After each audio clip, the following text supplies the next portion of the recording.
Bismillahirrahmanirrahim. Assalamualaikum warahmatullahi wabarakatuh. Alhamdulillah wassalatu wassalamu ala rasulillah wa ala alihi wa sahbihi wa mawalah wa la hawla wa la quwata illa billahi wa ba'd. Kita lanjutkan kajian kita, masih membahas tafsir singkat dari surah Al-Baqarah, dan kita masuk pada ayat ke 172 dan seterusnya. A'udzubillahi minasyaitonirrajim. Bismillahirrahmanirrahim.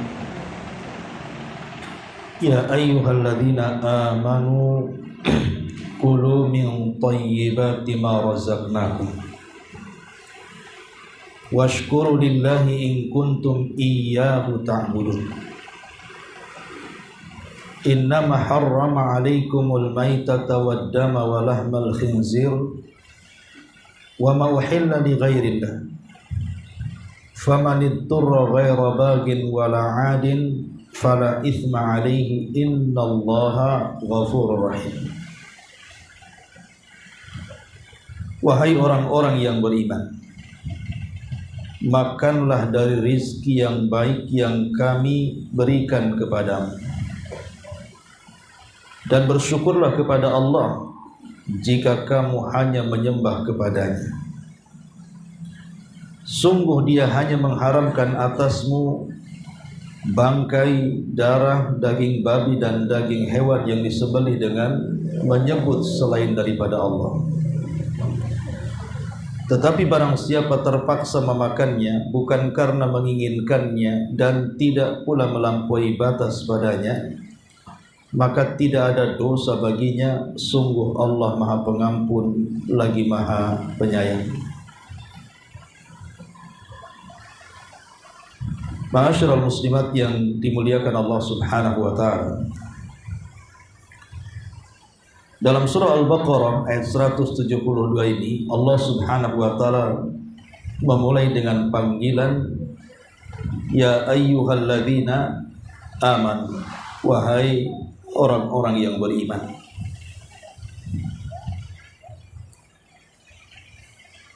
Abdullah bin Mas'ud radhiyallahu anhu, dia mengatakan, apabila Allah Subhanahu wa taala memulai panggilan dengan ya ayyuhalladzina amanu, berarti telinga kita harus betul-betul memperhatikan, karena biasanya setelah panggilan ini ada perintah yang sangat agung ataupun ada larangan yang sangat membahayakan. Di sini Allah Subhanahu wa taala mengatakan, wahai orang-orang yang beriman, kulu min thayyibatin, makanlah dari sebagian yang baik-baik. Artinya di sana ada sebagian yang tidak baik. Makanan yang baik ataupun yang tidak baik, dua-duanya rizki, tapi yang satu halal, yang satu haram.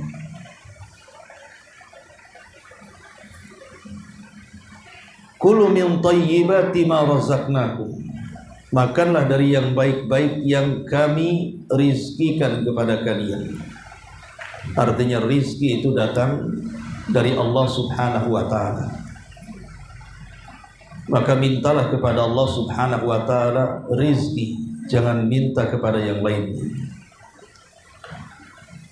Washkuru lillah, maka karena Allah Subhanahu wa ta'ala sudah baik kepada kita dengan banyak memberikan rizki kepada kita, maka kewajiban kita adalah bersyukur kepada Allah Subhanahu wa ta'ala dengan meyakini bahwa nikmat itu datang dari Allah Subhanahu wa ta'ala. Artinya menasabkan nikmat hanya kepada Allah itu bentuk syukur. Sebagaimana perkataan Sulaiman alaihi salam, hadza min fadli rabbi, inilah karunia yang datang dari Allah. Karena orang yang menasabkan nikmat kepada selain Allah itu kekufuran. Sebagaimana perkataan Qarun, innama utituhu min ilmin indi, bahwa harta yang aku miliki itu karena kecerdasanku, karena kemampuanku dalam mengolah. Sehingga Qarun menjadi orang yang paling kufur nikmat, karena tidak menasabkan nikmat kepada Allah. Kemudian juga dalam bentuk syukur adalah dengan membelanjakan rizki itu kepada jalan Allah subhanahu wa ta'ala.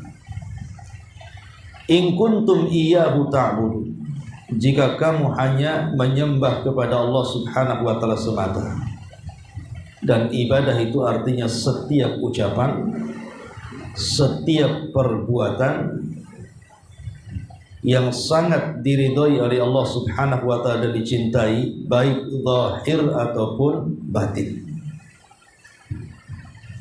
Jadi ibadah itu adalah sebuah ucapan atau perbuatan di mana ucapan dan perbuatan itu sangat dicintai dan diridhai Allah, baik yang tampak ataupun yang tersembunyi, maka itulah disebut ibadah.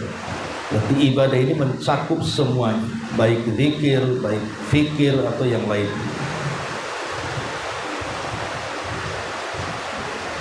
Kemudian kita maknai secara global dulu. Innama harrama 'alaikumul maitata,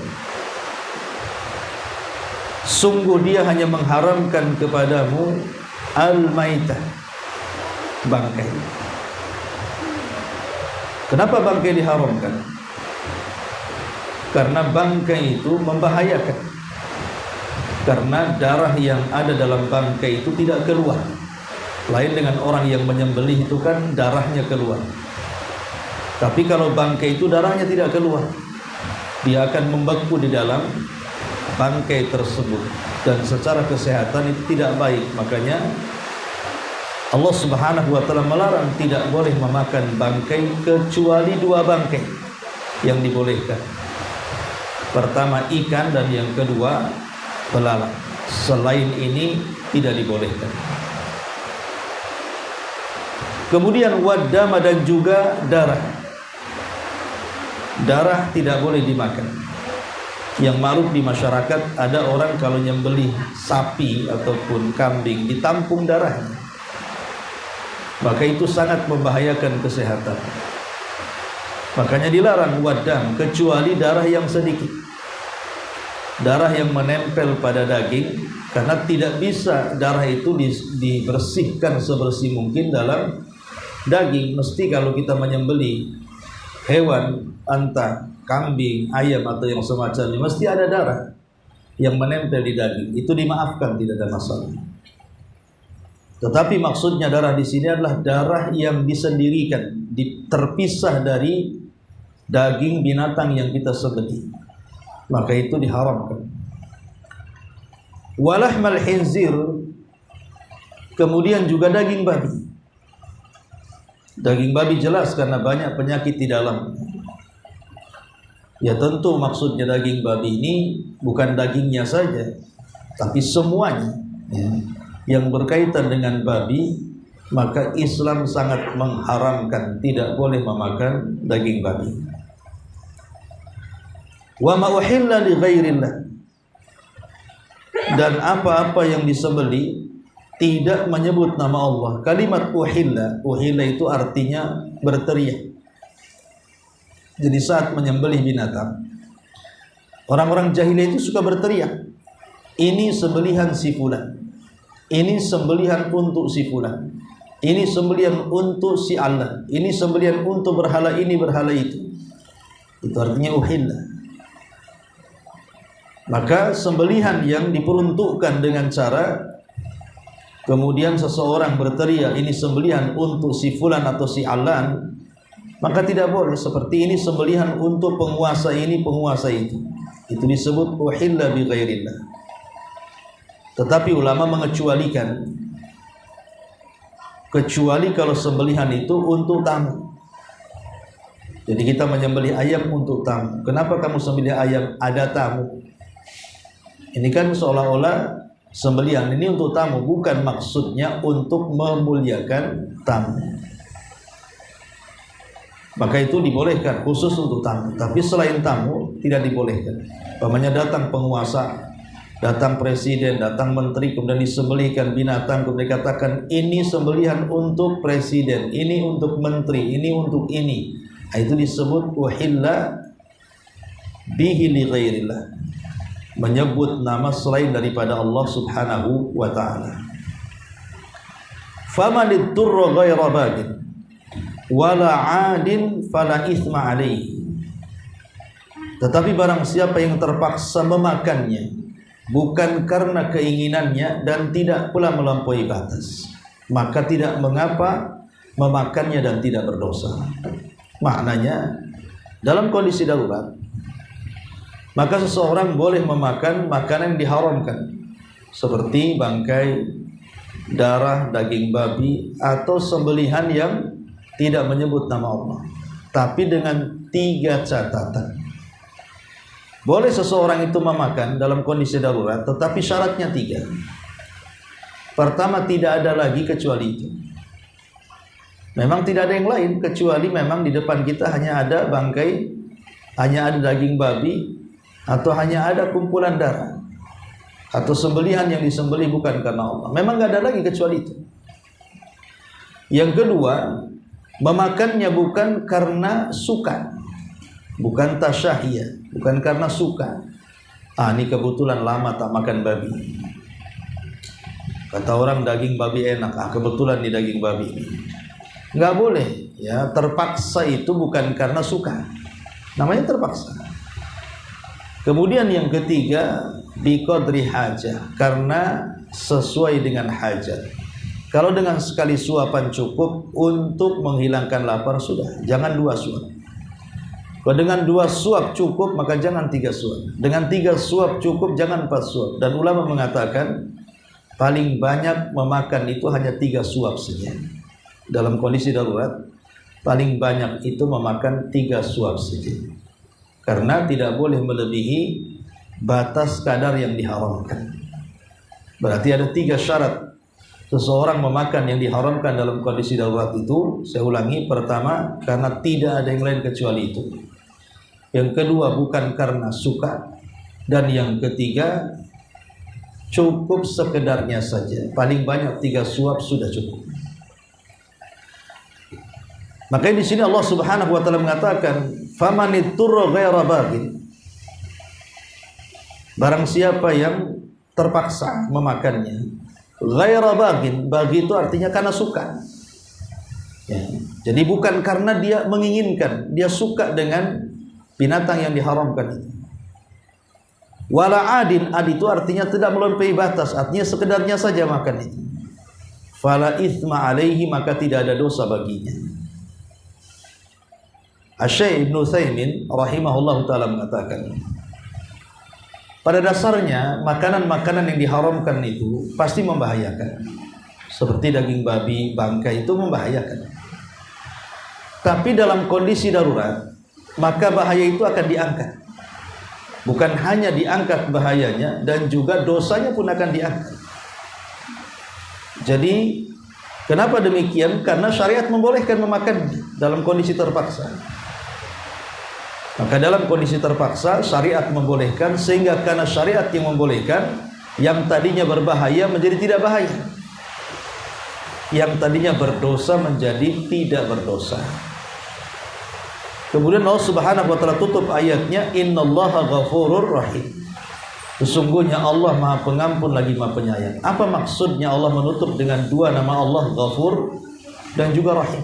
Maksudnya begini, terkadang ketika kita ini dalam kondisi terpaksa memakan, harus memakan daging babi, harus meminum khamr, harus memakan bangkai.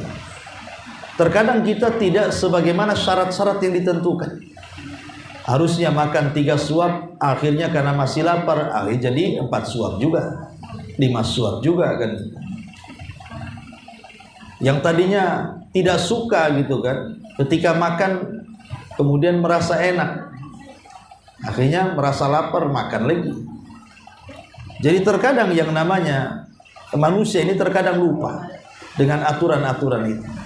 Tapi dalam kondisi terpaksa, kalau seandainya lupa lebih dari 3 suapan atau merasa lezat, maka fa innallaha ghafurur rahim. Allah zat yang maha pengampun lagi maha penyayang. Diampuni dosanya. Karena Allah sayang dalam kondisi darurat seperti itu. Gimana caranya coba? Kita menghitung makan makanan sesuai yang disyaratkan. Jadi kalau berlebihan di dalam memakan saat darurat dan bukan karena sengaja, maka Allah akan mengampuni dosa-dosanya dan Allah maha penyayang.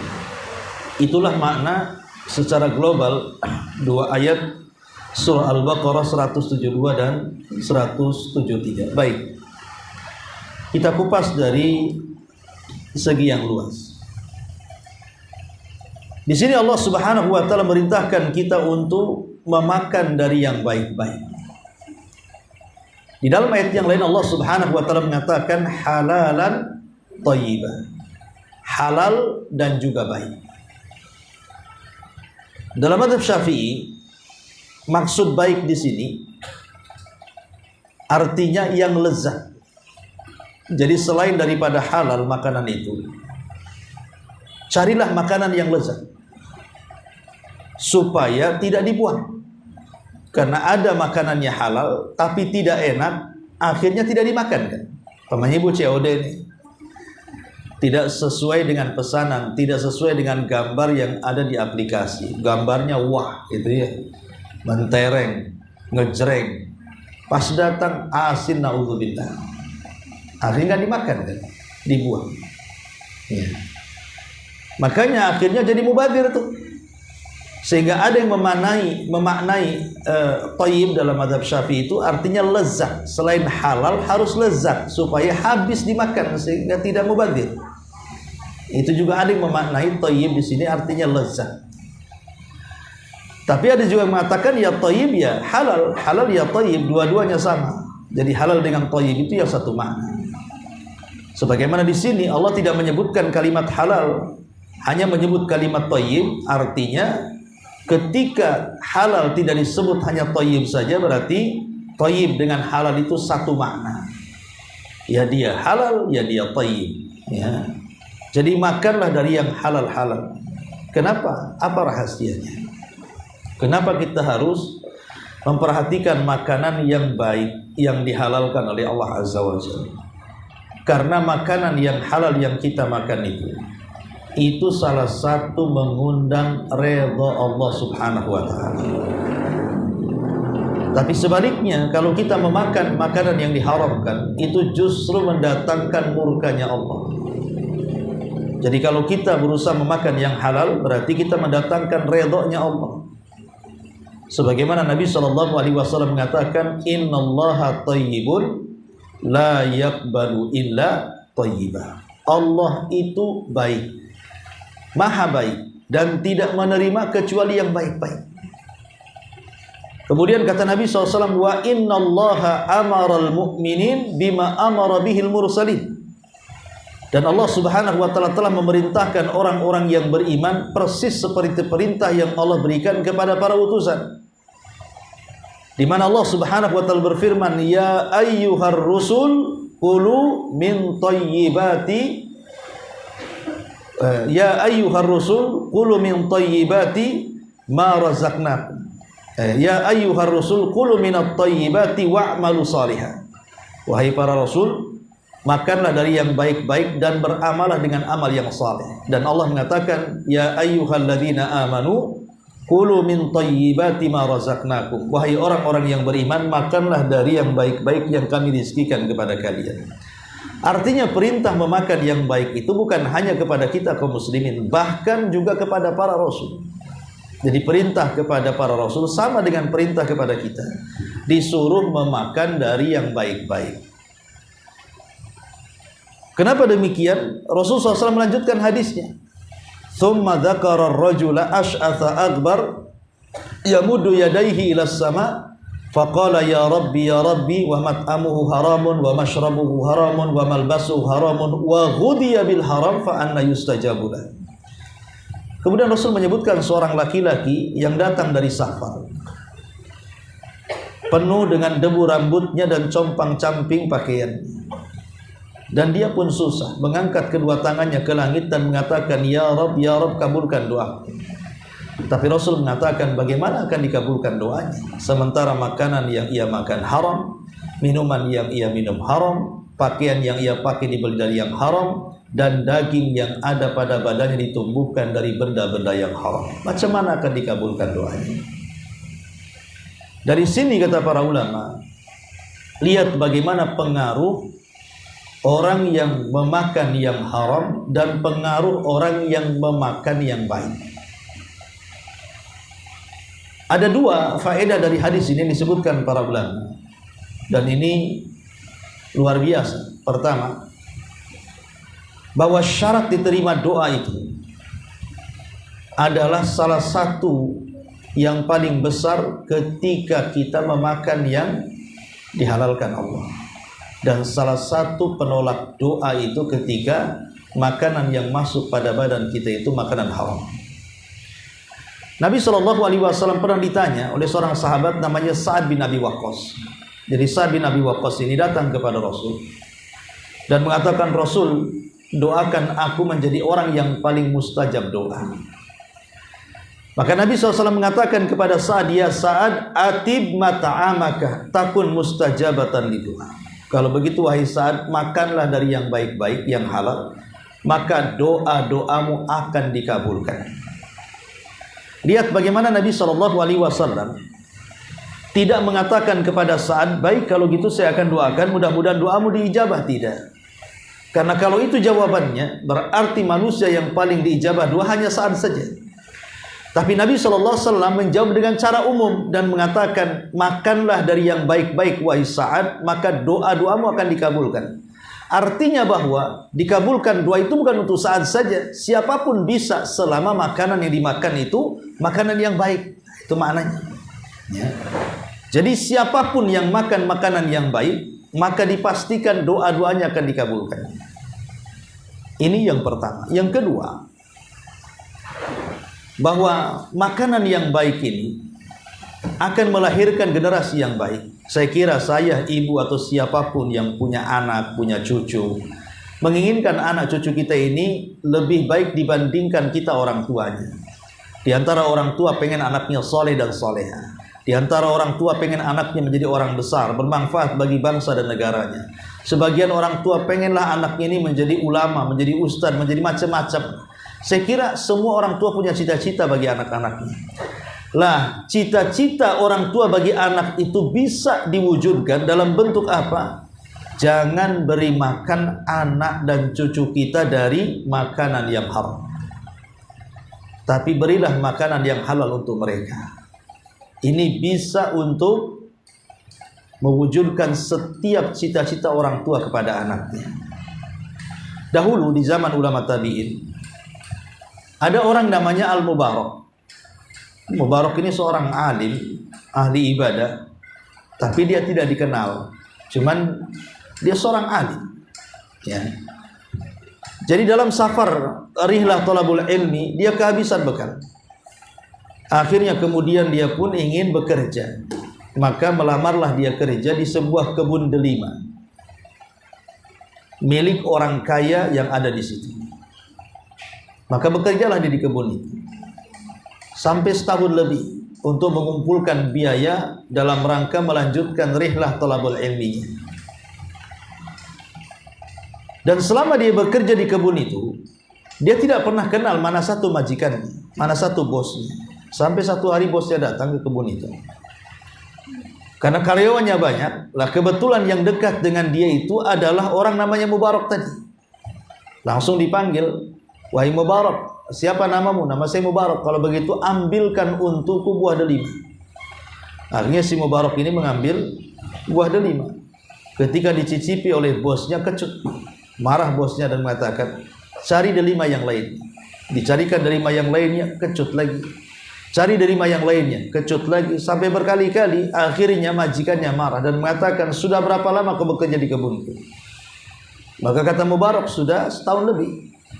Maka sang majikan mengatakan, bagaimana mungkin lamanya engkau bekerja di kebunku Kau tidak bisa membedakan mana delima yang manis, mana delima yang kecut kecil.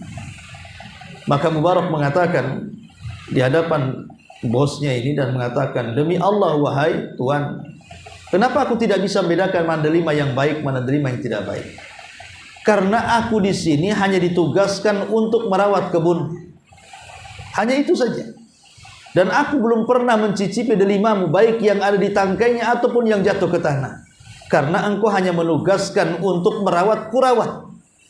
Dan aku tidak berani memakan sedikit pun dari delima hasil kebunmu ini. Lihat bagaimana Mubarak ini senantiasa menjaga untuk tidak memakan, walaupun itu perkara syubhat, apalagi haram. Jadi dia berusaha meninggalkan syubhat, apalagi yang haram dia tidak memakan. Dari situ kemudian majikannya tertarik dengan Mubarak ini, kemudian mengatakan, besok kau datang ke rumah. Akhirnya Mubarak pun datang ke rumah majikannya, dan majikannya rupanya curhat karena dia punya anak gadis yang siap menikah. Kemudian kata majikannya, wahai Mubarak, aku punya anak gadis, dan saya lihat ada aura yang baik dan positif pada dirimu. Aku melihat ke orang soleh. Aku pengen bertanya, kira-kira anakku kalau kujodohkan, laki-laki yang pantas untuk anakku seperti apa? Maka Mubarak mengatakan, ya Tuan, kalau orang-orang Yahudi mereka menikah, itu mereka menikah karena kekayaan. Kalau orang-orang Nasrani mereka menikah itu karena ketampanan dan kecantikan. Tapi kalau orang Islam menikah, maka menikah dilihat karena akhlak, iman dan takwanya kepada Allah Subhanahu wa taala. Akhirnya kata Tuhan yang mengatakan, demi Allah, aku tidak melihat orang sebaik dirimu, menikahlah kau dengan anakku. Akhirnya Mubarak ini dijodohkan dengan orang kaya raya pemilik kebun delima ini. Menikahlah Mubarak dengan gadis pemilik kebun delima tadi. Setelah lama menikah, akhirnya Allah Subhanahu wa taala karuniakan keturunan yang luar biasa. Lahirlah seorang ulama dunia dari Mubarak ini. Siapa? Abdullah ibnu Mubarak. Siapa yang tidak kenal Abdullah ibnu Mubarak? Ulama dunia. Selain kaya raya, dia seorang alim, satu dunia belajar kepada dia. Bahkan dengan kekayaannya dia bisa menggaji 500 ulama di zamannya. Salah satunya Fudail ibn Iyad. Itu kan ulama-ulama salaf, itu di atasnya imam madhab, ya. Jadi ulama mengatakan, lihat bagaimana Abdullah ibn Mubarak terlahir dari seorang Mubarak yang selama hidupnya dia tidak pernah memasukkan makanan-makanan syubhat ke dalam perutnya, apalah yang diharamkan Allah Subhanahu wa taala. Istimbatnya di sini bahwa salah satu bentuk kita ini mewujudkan cita-cita supaya turunan kita menjadi orang-orang baik, orang-orang sukses gitu ya, maka jangan sampai memasukkan perkara haram ke dalam perut anak-anak dan cucu kita. Maka insya Allah cita-cita kita, pengen jadi apa anak kita? Pengen jadi dokter, pengen jadi pilot, pengen jadi ustadz, pengen jadi ulama, sebutkan. Ya, syaratnya satu, jangan masukkan benda haram ke mereka. Seperti kisah Mubarak di sini. Karena pengaruh makanan yang haram walaupun sedikit kepada anak-anak itu ada. Contoh namanya kisah Imam Al-Juwaini. Imam Al-Juwaini ini dia guru daripada Imam Ghazali. Dan kepakarannya sangat luar biasa. Di zamannya kalau berdebat dengan Imam Juwaini tidak pernah dikalahkan. Makanya orang menyebutnya dengan Imam Haramaini. Imam Juwaini itu imam penjaga dua tanah haram. Tetapi masalahnya apabila dia berdebat, dia memang tidak dikalahkan dan tidak pernah terkalahkan kalau debat. Cuman terkadang sewaktu-waktu lidahnya kepeleset. Dengan kecakapan dia, orator dia, tapi terkadang-kadang kepleset-pleset. Sehingga kemudian dia bercerita sebab terplesetnya sebagian huruf atau sebagian kalimat apabila dia sedang berdebat. Dia mengatakan, dulu, kata Imam Juwaini, aku punya orang tua. Orang tuaku bersumpah dan bernadar untuk memiliki anak yang saleh dan mencetak menjadi ulama besar. Dengan cara apa? Melarang istrinya memakan makanan yang diberi oleh siapapun. baik itu tetangganya atau temannya. Pokoknya kalau ada makanan baik berupa hadiah, sedekah datang ke rumah, aku larang istriku memakan makanan itu, karena dikhawatirkan makanan yang diberi itu entah makanan dari hasil syubhat, hasil haram, pokoknya tidak mau. Karena memang ayahku pengen mencetak orang. Jadi diminta sama ibuku, sama istrinya, jangan makan kecuali hasil keringatku. Kalau tidak hasil keringatku, jangan dimakan. Dan istrinya nurut. Memang walaupun diberi makan oleh tetangga, pernah dimakan. Karena dikhawatirkan nanti tidak jadi cita-citanya, gitu maksudnya. Akhirnya selama menikah hamilah, dan itu diriku, kata Imam Haramain Al-Imam Al-Juwaini. Setelah hamil kemudian melahirkan aku, di waktu bayi aku menangis karena ibuku sedang sibuk di dapur. Tiba-tiba kemudian lewat jariyah, budak wanita yang sedang menyusui anaknya, melihat ada bayi menangis, khawatir jangan-jangan dia lapar, dia apa. Tiba-tiba budak ini mendekati bayi itu, kemudian disusukan langsung begitu saja tanpa izin yang punya. Ketika disusukan, datang ibunya marah-marah, dimaki-makinya jariyah itu. Langsung dilepas. Sejak itulah ibuku tidak pernah melepaskan aku sampai aku menjadi seperti ini. Lihat bagaimana menjadi ulama besar Imam Juwaini, karena memang dicetak oleh suaminya, oleh bapaknya kepada istrinya, tidak memasukkan, diharamkan kan. Masalahnya karena dia pernah meminum 1 sedot atau 2 sedot air susunya si budak wanita tadi, kata Imam Juwaini, itulah yang menjadikan kepleset-pleset lidahku, katanya. Ini kan salah satu contoh saja ya dari kisah para ulama, menunjukkan bahwa makanan yang baik-baik itu, makanan yang halal itu pengaruhnya luar biasa, membawa ridha dan keberkahan Allah Subhanahu wa taala. Dan di sini Allah mengatakan, wahai orang-orang yang beriman, makanlah dari yang baik-baik yang kami rizkikan kepada kalian, dan bersyukurlah kepada Allah jika kalian memang hanya kepada Allah Subhanahu wa taala beribadah. Kemudian ayat yang ke-173-nya, Allah Subhanahu wa taala menyebutkan makanan-makanan yang diharamkan. Ingat bahwa Islam telah memberitahu kepada kita bahwa yang diharamkan itu tidak lebih banyak dibandingkan yang dihalalkan. Artinya makanan, minuman yang dihalalkan jauh lebih banyak dibandingkan yang diharamkan, dan ini karunia Allah. Allah Subhanahu wa taala menyebutkan di dalam surah Al-Maidah ayat 3, dan ini memperkuat surah Al-Baqarah ayat 173. Allah mengatakan, hurrimat alaikumul maitata waddama wa lahmal khinzir. Hurrimat alaikumul maitatu waddamu wa lahmul khinziri wa ma uhilla li ghairillah wal munkhaniqatu wal mauqudatu wal mutaraddiyatu wan natihatu wa ma akala sabu illa ma dakkaitum wa ma dhubiha ala nusuk wa antastaqsimu bil azlam dzalikum fiskum.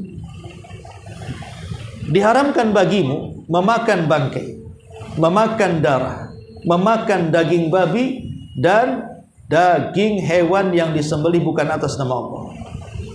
Kemudian Allah Subhanahu wa taala menambah, dan diharamkan juga binatang yang mati karena tercekik. Mungkin lehernya kena tali gitu ya, tercekik, atau memang dicekik, sengaja dicekik, atau memang tercekik tali kemudian mati, haram dimakan. Ataupun yang dipukul. Jadi binatang ini dipukul, dia tidak disembelih, dipukul atau mungkin tertabrak mobil gitu ya. Nah, sayanglah ini sudah dirawat banyak, tertabrak pula, alah makan aja lah. Haram, tidak boleh karena tidak disembelih ya. Ataupun yang jatuh dari ketinggian, kambing jatuh dari loteng gitu kan, mati sampai bawah, maka ini haram dimakan. Ataupun binatang yang ditanduk oleh kawannya, umpamanya kelahi satu kambing dengan kambing yang lainnya, mati gara-gara ditanduk, maka haram dimakan. Ataupun binatang yang diterkam, binatang buas, tidak boleh. Makanya kalau seseorang kemudian memanah gitu ya, ataupun melepas anjing, Kan kalau kita melepas anjing buruan, kemudian anjing itu mendapatkan buruan, kan halal dimakan. Kalau kita melepasnya dengan baca basmalah. Tapi masalahnya kalau seandainya rebutan dengan binatang buas yang lainnya, maka menjadi haram. Kenapa? Karena kita tidak tahu yang bunuh itu anjing kita atau binatang buas yang lainnya. Jadi syubhat jadinya. Maka ini juga binatang yang tidak boleh dimakan. Ya, binatang yang diterkam oleh binatang buas, kecuali yang sempat kamu sembelih. Kalau memang sempat disembelih ya halal. Ya. Dan diharamkan pula yang disembelih untuk berhala. Sesajen ya, menyembelihnya baca basmalah tapi ditujukan kepada pohon berhala, maka itu haram. Dan diharamkan pula mengundi nasib dengan azlam anak panah, karena itu satu perbuatan fasik untuk kalian. Jadi dari sini kita tahu bahwa binatang-binatang yang haram dimakan itu tidak lebih banyak dibandingkan binatang-binatang yang halal dimakan. Dan ini karunia nikmat Allah Subhanahu wa taala kepada kita. Taib, ada beberapa hewan yang menurut Islam walaupun disembelih mereka tetap haram, tidak boleh. Pertama, keledai jinak atau keledai peliharaan, tidak boleh walaupun disembelih, tetap haram. Jadi keledai-keledai peliharaan yang digunakan untuk kendaraan, untuk ngangkut kayu, untuk ya dipelihara sehingga jadi jinak, maka keledai itu haram dimakan walaupun disembelih. Berdasarkan hadis Nabi SAW, naha Rasulullah SAW yauma Khaybar an luhumil khumri al ahliyati. Rasulullah tidak boleh mengkonsumsi daging keledai jinak walaupun disembelih. Yang kedua, segala hewan yang bertaring walaupun disembelih. Segala hewan yang bertaring. Nah, Nabi SAW an akli kulli dhinabin minas sabu. Nabi SAW melarang tidak boleh memakan setiap hewan yang bertaring lagi buas. Tidak boleh, harimau, macan gitu ya. Walaupun disembelih tetap haram, tidak boleh. Kemudian yang ketiga, segala jenis burung yang bercakar tajam dan cakarnya digunakan untuk memangsa dan kanibal. Nah, Nabi SAW an kulli dhinabin minas sabu wa an kulli dhi mihlabin minat tayri. Rasulullah SAW melarang tidak boleh memakan setiap hewan yang bertaring lagi buas dan burung yang bercakar tajam untuk memburu, seperti gagak, ya, elang, itu tidak boleh walaupun disembelih. Kemudian yang keempat, jalalah. Jalalah ini walaupun hewan halal, tapi karena dia sudah memakan yang najis, maka haram dimakan. Pamannya ibu menyembelih ayam, ayamnya lepas. Ketika mau ditangkap dia memakan kotoran, memakan najis gitu ya. Maka ibu tahu, lihat dengan kepala sendiri dia makan kotoran, maka tidak boleh disembelih. Biarkan dia dikurung, kasih makanan yang baik-baik, yang bersih-bersih selama 3 hari, baru setelah itu disembelih. Kenapa? Karena sudah berubah menjadi jalalah atau lele dalam sepiteng. Nggak boleh langsung dipanen, diminum, dimakan ya. Tapi pisahkan ke tempat yang bersih, air bersih, kasih makan yang bersih, baru setelah 3 hari dibolehkan untuk dimakan. Itu disebut jalalah. Kemudian yang kelima, tikus, karena memang tidak jelas tikus binatang fasik, harus dibunuh. Ya, tikus, kalajengking, burung gagak, burung elang, anjing galak, itu semua dilarang dimakan. Ya, tikus, kalajengking, burung gagak, burung elang, anjing galak, itu semua, termasuk juga ular. Ini kan binatang-binatang yang harus dibunuh. Kalau binatang itu dalam syariat suruh dibunuh, berarti dimakan tidak boleh. Termasuk juga cicak, itu tidak boleh. Cicak, tokek, dan yang lainnya, karena itu masuk pada binatang fasik. Rasul mengatakan dalam sebuah hadis, hamsu fawasik yaktulna fil harami. 5 hewan fasik yang hendak dibunuh walaupun di tanah haram. Kemudian Rasul mengatakan al-fa'ru wal aqrabu wal hidayah wal ghurab wal kalbul aqur. Kata Nabi SAW, di antaranya tikus, kalajengking, burung elang, burung gagak, dan anjing galak. Nah, itu 5 binatang ini haram dimakan walaupun disembelih. Tidak boleh kan? Ya. Termasuk juga binatang-binatang yang tidak boleh dibunuh. Kalau binatang tak boleh dibunuh berarti dimakan haram. Seperti semut, lebah, burung hudhud, burung surad. Nah, itu tidak boleh. Kata Nabi SAW, nahan Nabi SAW an qatli arba'i minad dawab. Rasul melarang tidak boleh membunuh 4 jenis hewan. An-namlah, wan-nakhlah, wal-hudhud, wad-durab. Pertama semut, yang kedua lebah, yang ketiga burung hudhud, yang keempat burung surad. Itu 4 perkara ini tidak boleh dimakan, haram walaupun disembelih, nggak boleh. Ya, karena saya pernah dulu main-main di Banyuwangi, ya, tahu-tahu dikasih makan. Makannya itu dikasih sup, rupanya isinya anak tawon, dilodeh gitu anak tawon. Rupanya orang sana udah biasa ngelodeh anak tawon itu. Ya karena dulu tidak paham, ya makan aja enak kan itu. Nah, sekarang tak mau lah dikasih lagi, karena tak boleh memakan tawon anaknya. Ya. Jadi lebah, semut, burung hudhud, burung surad itu dilarang, tidak boleh dimakan. Karena dibunuh tidak boleh. Macam mana akan dimakan? Dibunuh saja tidak boleh. Seperti tadi hewan-hewan atau binatang-binatang yang tidak dibunuh, yang tidak boleh dibunuh seperti katak. Nah, itu juga tidak boleh. Kodok, katak, cebong, semana lah. Ya. Maka Nabi SAW juga disebutkan dalam hadis Abu Abdurrahman bin Utsman radhiyallahu, dia berkata, seorang dokter bercerita tentang obat di hadapan Nabi SAW. Dia menyebutkan bahwa bahan obat itu dari katak. Lalu Nabi SAW melarang membunuh katak karena di situ ada obat. Ya, jadi ketika Rasul melarang membunuh katak berarti tidak boleh memakannya, kecuali kalau ibu makan katak masuk hidup keluar hidup nggak apa-apa. Ya. Tapi kalau masuk hidup keluar mati itu sama aja membunuh kan. Dan tidak bisa juga makan katak hidup keluar hidup, bagaimana caranya kan itu. Jadi tidak boleh juga makan katak, ini haram hukumnya, tidak boleh. Nah, ini diantara 16 hewan yang tidak boleh dimakan.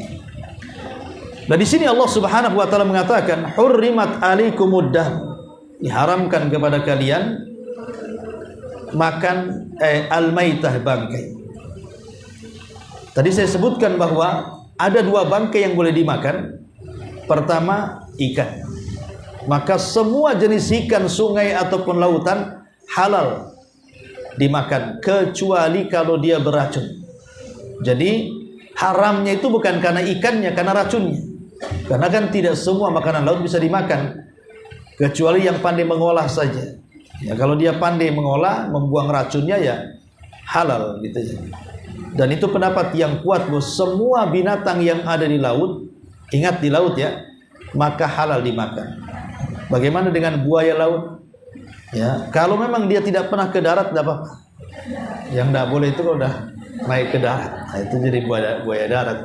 Artinya kalau dia hidup di lautan, maka nggak ada masalah. Semua hewan di lautan, walaupun bentuknya seperti bentuk binatang-binatang buas darat, tapi dia hidup di laut, maka halal dimakan. Walaupun ada khilaf tentang masalah buaya, terus masalah macan dan begitu seterusnya, tapi pendapat yang kuat selama hidup di laut dan tidak pernah ke darat, maka halal, kecuali kapal selam. Ya. Kemudian yang kedua, belalang. Belalang itu halal. Belalang itu halal. Kami di Yaman dulu itu ada belalang-belalang besar itu. Ada musim belalang. Dalam setahun itu ada musim belalang. Wah, itu dari mana-mana belalang. Tak dari mana-mana datang belalang. Ya biasa di sate dimakan, nggak ada masalah. Ya, bahkan di Jawa itu daerah mana itu dijual sate belalang itu di pinggir-pinggir jalan. Ya, maka halal. Kalau tidak suka jangan makan, tapi jangan mengatakan haram karena itu dihalalkan. Kemudian juga wadama, dan juga darah. Darah tidak boleh dimakan. Dulu saya masih ingat kecil-kecil itu kalau lagi Idul Adha, Biasanya ada orang-orang tertentu bawa baskom. Itu kalau nyembeli sapi itu ditampung tuh darahnya. Ya, kemudian dikeringkan, dimasak pula dimakan. Katanya untuk anak-anak bagus tuh nambah darah. Tidak boleh, ini haram. Ya, haram, tidak dibolehkan. Apalagi walahmul khinzir ataupun daging babi, sudah jelas karena memang daging babi sendiri memang binatang yang berpenyakit, banyak ulat, banyak macam-macam kan, dan sudah banyak penelitian tentang bahaya makan daging babi. Termasuk wa ma uhilla li ghairillah, apa yang dimaksudkan ketika menyembelihnya kepada selain Allah Subhanahu wa taala, untuk sesajen, untuk pantai, untuk gunung, untuk macam-macam, untuk orang tertentu, maka semua dilarang. Tetapi Allah Subhanahu wa taala mengatakan, "Famanitturra ghaira bagin wala 'adin fala itsma 'alaihi innallaha ghafurur rahim." Dalam kondisi darurat, maka semua menjadi boleh. Dalam kondisi darurat, maka semua dibolehkan. Tetapi tadi saya sebutkan dengan 3 syarat. 1, tidak ada lain kecuali itu. Yang kedua, bukan karena suka, dan yang ketiga, makanlah sekedarnya. Maka itulah diantara 3 perkara yang ulama membolehkan memakan dalam kondisi darurat. Wallahu alam. Sebagai tambahan tentang memakan makanan yang diharamkan Allah Subhanahu wa taala ini memiliki bahaya. Pertama, ada muqabuli amali, amal kita ditolak oleh Allah Azza wa Jalla.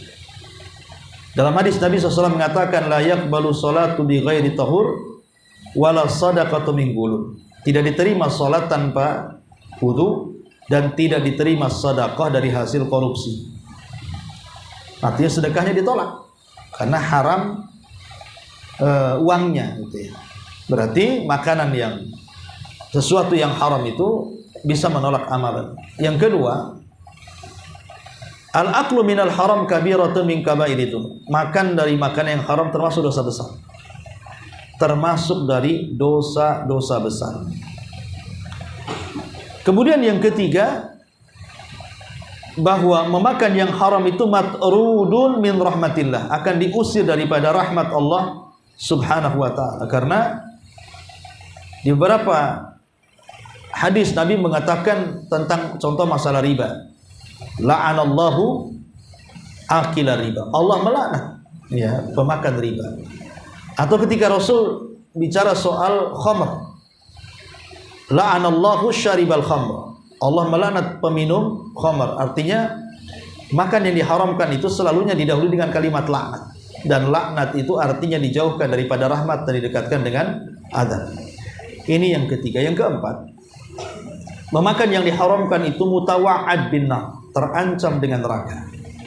Nabi SAW mengatakan, kullu lahmin nabatat min haram fan naru aulabi. Setiap daging yang tumbuh dari benda yang diharamkan, maka neraka tempatnya. Kemudian yang kelima, memakan yang haram itu mutawa'ad bi ghadabin minallah, terancam dengan kemurkaan Allah Subhanahu wa taala. Sebagaimana hadis Nabi SAW mengatakan, man halafa ala yamin wa huwa fiha fajir liyaqtati'a biha malum ri'im muslim laqiyallahu wa huwa alaihi ghadban. Barang siapa yang bersumpah atas nama Allah ya untuk mengambil hak seorang muslim, maka dia akan berjumpa dengan Allah dalam kondisi murka. Kemudian yang keenam, makan yang diharamkan itu sababun lil kharabi wad damar, bisa menyebabkan kehancuran dan kebinasaan. Lihat kaum Syuaib, akibat mereka curang dalam dagang, Allah Subhanahu wa taala kirim azab kepada mereka. Termasuk juga yang nomor 7, makan yang diharamkan itu sebab hilangnya berkah. Sebab hilangnya berkah. Nabi SAW mengatakan, fa in kadzaba wa katama muhiqa barakatu bai'ihim. Kalau dia dusta dan menutupi aibnya, maka dia telah menghilangkan berkah keduanya. Kemudian juga yang nomor 8, termasuk sebab-sebab azab kubur. Maka lihat, ketika Nabi SAW bercerita tentang azab kubur, para pemakan riba di situ dijelaskan macam mana hukumannya dalam azab kubur itu. Taruh di air darah, kemudian berenang tidak bisa ke pinggir karena setiap ke pinggir akan disuapi batu yang sangat besar. Termasuk nanti pada hari kiamat orang-orang yang makan yang haram itu sebab lil iflas, akan hilang pahalanya. Akan hilang pahalanya. Terkadang pahala kita diambil orang dan dosa orang pula dibebankan kepada kita. Termasuk juga memakan yang diharamkan Allah Subhanahu wa taala. Salah satunya juga apa ini? Al-adzabul qabri sudah, al-adzabu fil akhirah bin nari, adab dengan akhirat dan terancam dengan neraka Allah Subhanahu wa taala. Dan ini juga sudah, dan itulah diantara keterangan yang disebutkan oleh para ulama. Baik, sampai di sini kita buat tanya jawab, silakan.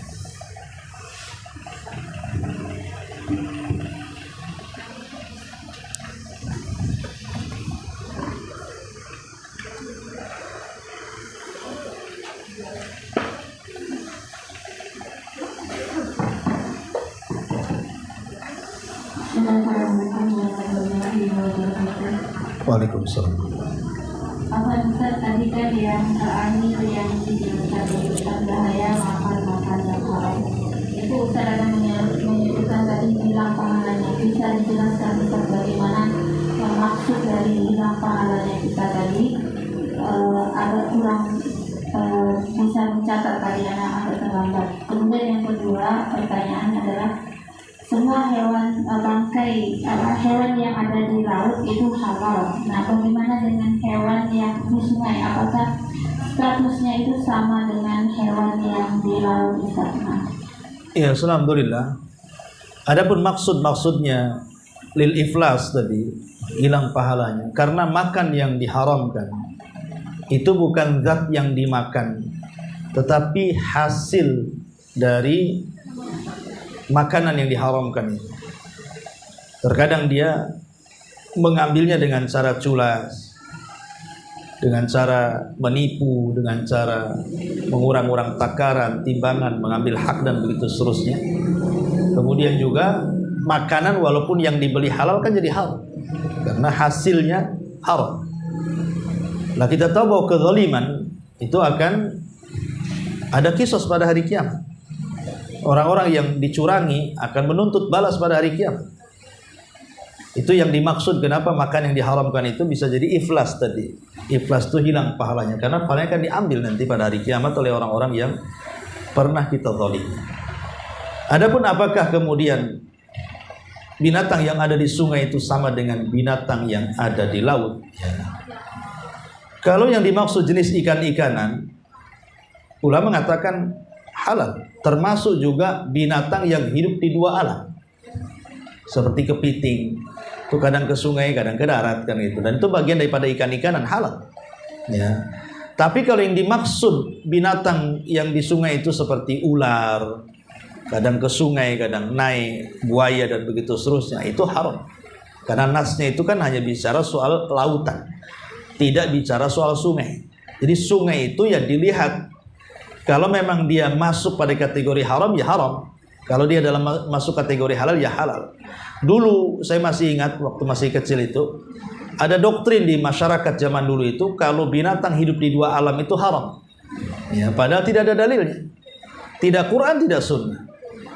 Ya, bukan itu. Karena kalau memang binatang hidup di dua alam itu haram, tentu akan dimasukkan pada binatang-binatang yang haram kan.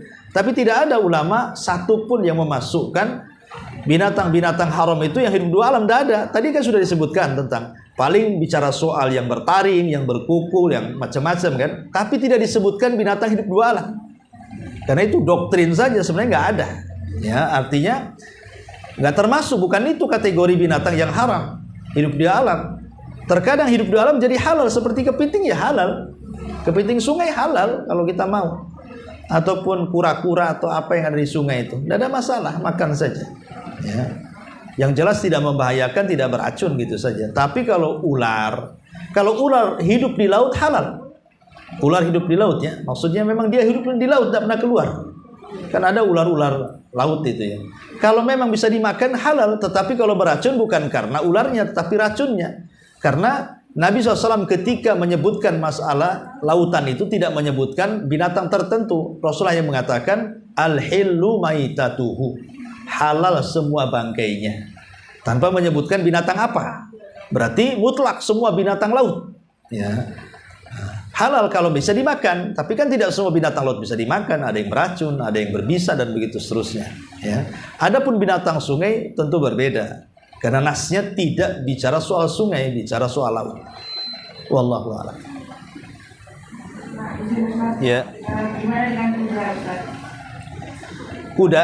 Kuda, ya. Gimana, Ustaz? Kuda nggak apa-apa, halal.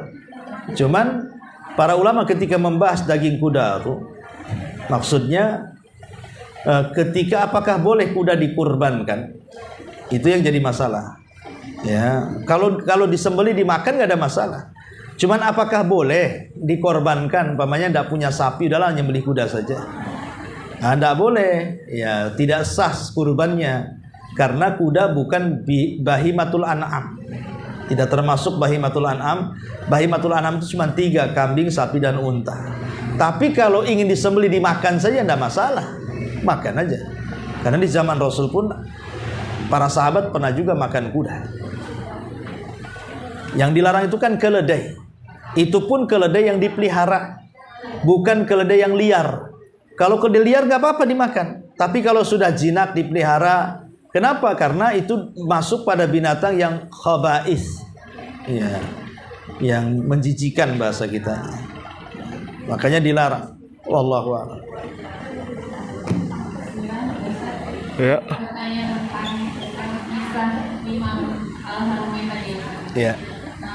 Kenapa ketika kita menerima pemberian orang makanan itu dianggap bisa mempengaruhi makanan kita, makanan itu haram atau tidak? Sedangkan kita diberi.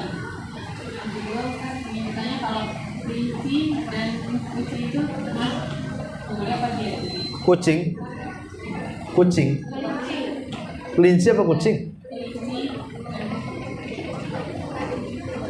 Kucing tidak boleh dimakan lah. Kalau kelinci boleh. Ya, karena kucing itu ada hadisnya.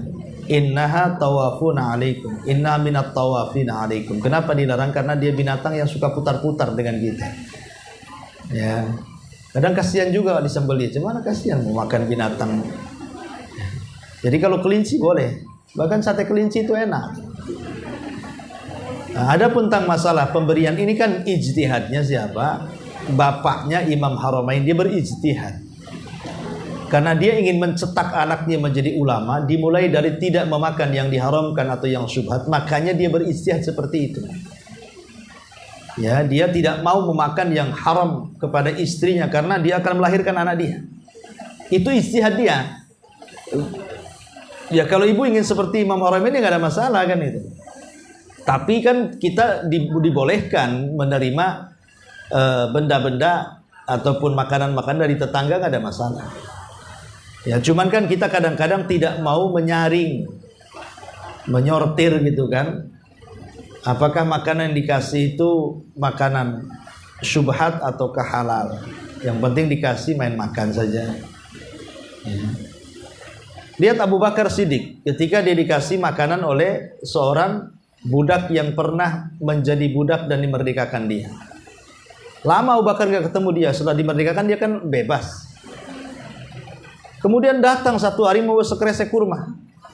Kemudian dihadiahkan kepada Abu Bakar. Oh ya Abu Bakar, karena engkau sudah berbuat baik merdekakan aku nih, aku kasih kurma katanya. Sudah dimakan banyak. Abu Bakar bertanya, kau dapat kurma dari mana? Katanya. Dia mengatakan, ini atakahan ya Abu Bakar. Aku tadi pura-pura jadi dukun katanya. Aku ngeramal orang, betul pula ramalanku. Ini dia aku dikasih kurma katanya.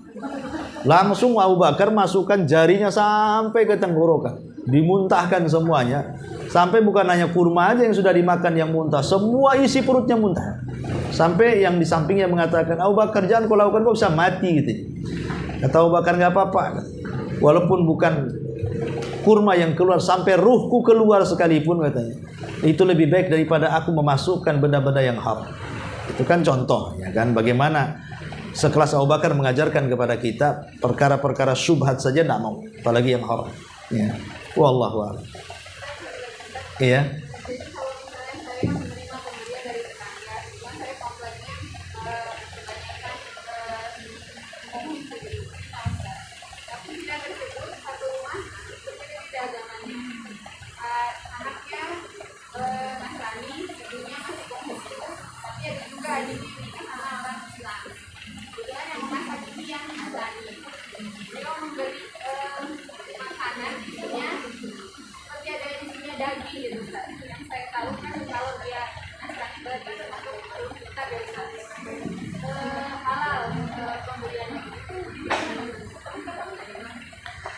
Ya kalau keluarga gado-gado kan kita nggak tahu itu syubhat masuknya, Om.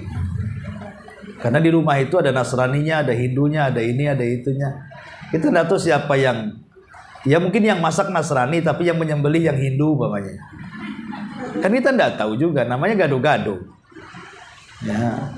Ini kalau keluarga rujak kayak gini repot. Ya. Ada ininya, ada itunya, ada ininya. Ah itu syubhat masuknya. Yang Nasrani saja itu dipastikan. Kan ada Nasrani yang taat ke gereja, ada yang tidak. Kemudian kita punya tetangga nih, memang dia Nasrani, tapi tak pernah ke gereja dia. Apa dipercaya itu sembelihannya kayak gitu? Kan kita enggak juga kan. Makanya ikhtiyatnya itu kalau kita di negeri kita, secara umum, kalau secara umum memang iya. Sembelihan orang Nasrani itu halal. Pamannya ibu hidup di Singapura. Hidup di Singapura. Sementara daging-daging dari Singapura, biasa di Singapura itu biasanya kan impor dari Australia. Nah, maka karena impor dari Australia, sementara Australia secara umum ahli kitabnya mayoritas dibandingkan di luar ahli kitab, ya makan aja halal, bismillah. Itu secara umum. Ya. Tapi kalau secara khusus kita dengan tetangga kita ini, kan kita tahu tingkah laku tetangga kita seperti apa. Apakah dia taat ataukah tidak taat kan? Apakah dia meyakini Isa Tuhan? Kalau dia menyembelih atas nama Isa walaupun Nasrani tidak boleh lah. Karena itu kesyirikan kan itu. Halalnya sembelihan ahli kitab itu dua syaratnya. Pertama ketika menyembelih menyebut nama Allah bukan nama Isa. Yang kedua disembelih betul-betul di leher, bukan dibanting, bukan diikat. Karena ada orang-orang non muslim itu yang suka babi, ya. Mereka nggak disembelih babi itu. Ya kan sengaja supaya darahnya itu ngumpul di dalam kan. Entah dicekik, entah diapa gitu ya. Kata mereka itu lebih lezat. Itu urusan mereka lezat enggaknya kan. Kalau kita nggak akan lezat, ya. Nengok aja jijik gitu. Tapi yang jelas bahwa syarat sembelihan ahli kitab yang halal itu harus terpenuhi dua syarat itu. Kalau ragu-ragu, umpamanya ada makanan dari tetangga seperti itu, nggak usah dimakan. Diterima iya sebagai bentuk ikhtiram supaya nggak tersinggung. Tapi kan nggak usah dimakan kan nggak apa-apa. Bisa dimakan. Nah, bagus jelas-jelas yang tidak syubhat ya, yang halal yang kita beli sendiri, yang kita masak sendiri, yang kita makan sendiri. Wallahu a'lam. Iya.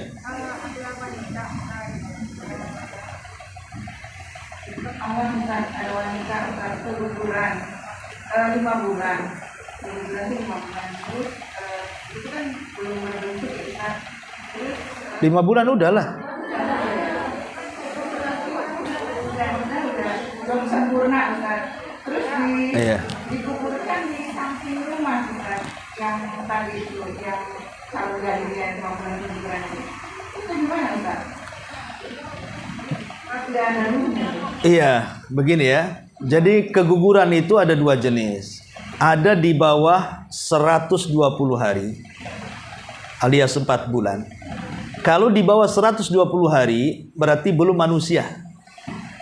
Masih seonggok daging aja itu. Namanya belum manusia. Ya samalah kita badan mungkin kita, kuku kita apa semua kan kurang lebih saja. Rambut kita itulah belum manusia. Bisa dicampakkan di mana saja, yang penting jangan dimakan hewan. Ya, bolehlah dikubur di samping rumah. Tapi kalau sudah di atas 120 hari, artinya sudah di atas 4 bulan, artinya ruh sudah masuk. Ya, karena biasanya umur 5 bulan tuh belum sudah sempurna. Kata siapa belum sempurna? Sudah sempurna. Sudah terbentuk tuh. Karena ruh sudah masuk masalahnya. Maka kalau sudah ruh masuk berarti dia itu menjadi janin. Janin itulah manusia artinya. Kalau sudah manusia diperlakukan sebagaimana manusia. Ya, memang untuk mensalatkan tidak wajib, boleh disolatkan, boleh tidak, ya. Tetapi memandikan, mengkafankan dan menguburkan di pekuburan kaum muslimin itu hak dia. Jadi seorang muslim. Ya, maka sebaiknya kalau kejadian lagi jangan dikuburkan di samping rumah, kubur di tempat pekuburan kaum muslimin. Kalau di sini ya di Batu Besar atau di Temiang atau di Sungai Panas kan itu. Karena dia sudah jadi manusia. Kalau soal sholat disalatkan enggak, boleh disalatkan boleh tidak.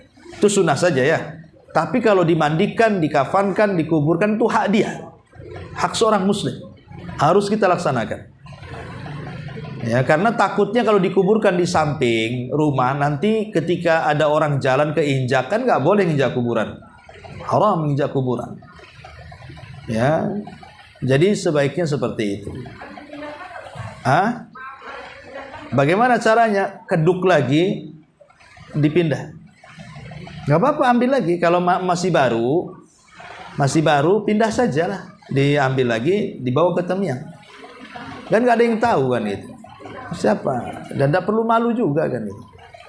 Kecuali bayi hasil zina itu mungkin sembunyi-sembunyi kan kadang-kadang. Kalau hasil benar kan insya Allah nggak ada masalah kan itu. Wallahu a'lam.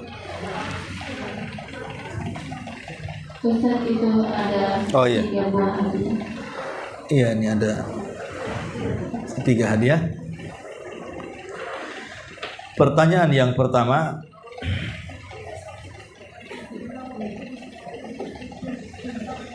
tadi saya menjelaskan tentang binatang-binatang yang diharamkan, kemudian boleh memakan binatang yang diharamkan dalam kondisi darurat dengan 3 syarat.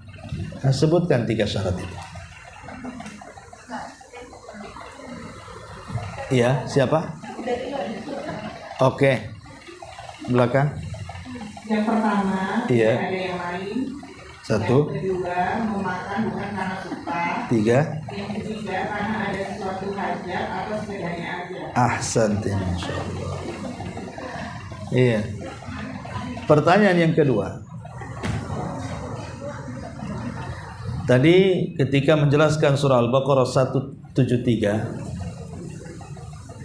ada binatang yang tidak boleh dimakan disebabkan tidak boleh dibunuh.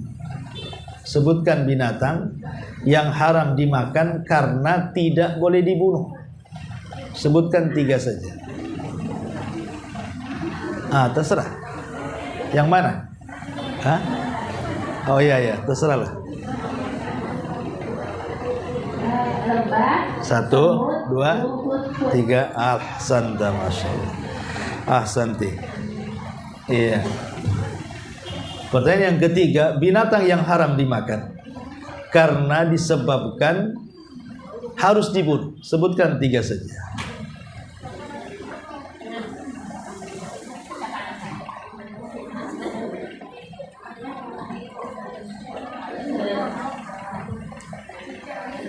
binatang yang jatuh dari ketinggian.